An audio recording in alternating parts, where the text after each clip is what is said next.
آ، آپ کو کیسے پتا آپ نے امتحان پاس کیا ہے؟ کوئی اللہ تعالیٰ کی طرف سے امتحان ہو، کوئی ابتلا ہو کہ آپ اس میں کامیاب ہوئے ہیں کہ نہیں؟ ہمیں کیسے پتا؟ یہ امتحان کا دور ہے، آپ امتحان دے رہے ہوتے ہو اسکول میں، آپ کا 45 منٹ کا امتحان ہے، 3 گھنٹے کا امتحان ہے، امتحان کے بعد پتا ہوتا ہے پاس ہوئے ہو کہ نہیں؟ اس وقت تو نہیں معلوم ہوتا، ایک فیلنگ ہوتی ہے کہ میں کچھ صحیح کر رہا ہوں، یہ کوشچن اچھا تھا، یہ کوشچن اچھا تھا. اسٹوڈنٹ جو ہیں وہ جب صحیح صحیح جواب دے دیتے ہیں اور پیپر دے دیتے ہیں آگے، تو نکل کے کافی کانفیڈنس سے کہتے ہیں میرا خیال ہے غالباً اچھا ہی ہوا، لیکن 100% کوئی نہیں کہتا. یہ کوئی نہیں کہتا مجھے اپنا اسکور پہلے سے ہی پتا ہے. یعنی اس کو ایک کانفیڈنس ہوتا ہے اور اس کو پہلے سے ہی اشارہ ہو جاتا ہے کہ میں تو خیر تکے مارے، مجھے پتا ہے اس کا رزلٹ اچھا نہیں نکلنا. پر تو انسان کو خود ہی پتا ہوتا ہے ایک حد تک آپ کو اندازہ ہو جاتا ہے کہ اگر آپ کسی امتحان سے صبر سے گزر رہے ہو. امتحان سے گزرنے کا کامیابی کیا ہوتی ہے؟ امتحان سے گزرنا، کامیابی کا لٹمس ٹیسٹ یہ ہوتا ہے، سمپل سی بات ہے، بہت بہت آسان بات ہے، کہ اگر آپ مشکل کے دوران آپ نے اللہ کی نافرمانی نہیں کی، اللہ کی ناشکری نہیں کی. میں نے مشکل کے وقت آتے ہوئے میرے منہ سے غلط الفاظ نہیں نکلے، اور اگر نکلے تو میں نے توبہ کر دی. مشکلات آئیں تو میں کسی حرام چیز کی طرف نہیں بھاگا کمفرٹ لینے کے لیے. اگر میں نماز نہیں چھوڑی، میں نے اللہ کا شکر کرنا نہیں چھوڑا. اگر مشکل دوران میں نے غلط چیز نہیں کی اور اللہ کا شکر کیا اور ٹھیک راستے پہ ہی رہا، تو کامیابی ہے. اور اس سے بڑی کامیابی کیا ہے؟ وہ بشر الصابرین. تو یہ اور بالآخر سب بات کے بعد فائنلی مسئلہ یہ ہے کہ ہمیں اس اپنی کامیابی اور ناکامی کا اصل اندازہ اس دنیا میں ہو ہی نہیں سکتا.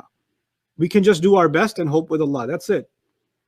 آپ کو اپنی بیسٹ ایفرٹ کرنی ہے اور اس کے بعد اللہ تعالیٰ سے امید رکھنی ہے کہ وہ اس کو قبول کرے گا. ربنا تقبل منا انک انت السمیع العلیم. لیکن اس کی سب سے بڑی مثال ابراہیم علیہ السلام ہے. پھر میں یہ بات ختم کرتا ہوں. ابراہیم علیہ السلام کو اللہ تعالیٰ نے تمام امتحان پاس کرنے کے بعد، یعنی یہ بھی نہیں، ہمیں تو نہیں پتا ہم پاس ہوئے کہ نہیں، لیکن اللہ تعالیٰ نے تو ابراہیم علیہ السلام کو اسی دنیا میں بتا دیا آپ پاس کر چکے ہو. انی جاعلک للناس اماما. اللہ تعالیٰ نے قرآن میں کہہ دیا وَإِذِ ابْتَلَىٰ إِبْرَاهِيمَ رَبُّهُ بِكَلِمَاتٍ فَأَتَمَّهُنَّ. جب ان کے رب نے ابراہیم علیہ السلام سے بہت بڑے بڑے امتحانات خاص ان سے لیے اور انہوں نے ان تمام کو مکمل طور پر پاس کیا، أَتَمَّهُنَّ، انہیں مکمل کیا. قَالَ إِنِّي جَاعِلُكَ لِلنَّاسِ إِمَامًا. اللہ تعالیٰ نے ان سے فرمایا کہ اب میں تمہیں انسانیت کے اوپر، لوگوں پر امام بنا رہا ہوں، لیڈر بنا رہا ہوں تمہیں. لیڈر بنانے کا مقصد کیا ہے؟ اللہ تعالیٰ کا اشارہ اس بات کی طرف ہے کہ ان کو پاس کر دیے، تم تمام امتحانات سے پاس ہو گئے. لقد صدقت الرؤیا، جیسے آپ نے جو ہے وہ جو خواب دیکھا تھا اس کی سچائی کو آپ نے مان لیا. ٹھیک ہے.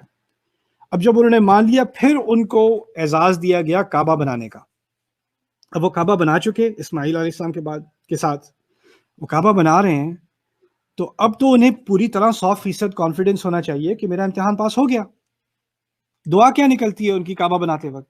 ربنا تقبل منا، ہمارے رب ہم سے قبول کر لے. ارے ابھی تو بتایا تھا کہ قبول ہو گئے ہو. بتایا نہیں تھا انی جاعلک للناس اماما؟ اللہ تعالیٰ نے تو آپ کو کعبہ بنانے کو کہا ہے.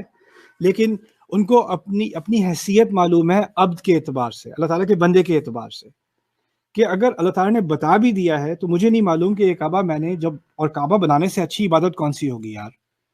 مجھ میں سے کون انسان ہے آخرت تک جو کبھی بھی نماز پڑھے گا قبلے کی طرف اور اس کا کچھ اجر ابراہیم علیہ السلام کو نہیں جائے گا؟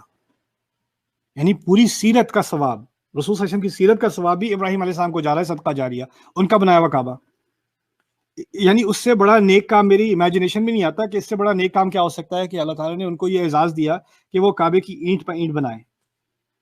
اذ يرفع ابراہیم القواعد من البیت واسماعیل ربنا تقبل منا. پھر بھی ان کو پوری طرح اعتماد نہیں ہے کہ میری دعا قبول ہو گئی ہوگی یا میرا یہ کام قابل قبول ہے کہ نہیں. ان کو پوری طرح اعتماد نہیں ہے، وہ پھر بھی دعا کی طرف لوٹتے ہیں. تو ہمیں اس سے کیا سیکھنا ہے؟ آپ پوچھتے ہیں کہ مجھے کیسے معلوم میں نے کوئی ابتلا پاس کی کہ نہیں، اللہ تعالیٰ نے میرا امتحان لیا، میں اس میں کامیاب ہوا کہ نہیں. نہ معلوم ہونا ابراہیم کی سنت ہے علیہ السلام.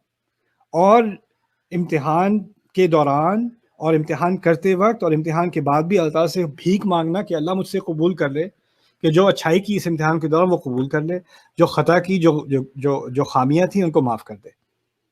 یہ سنت ہے ابراہیم علیہ السلام کی، یہ قرآن نے سکھایا.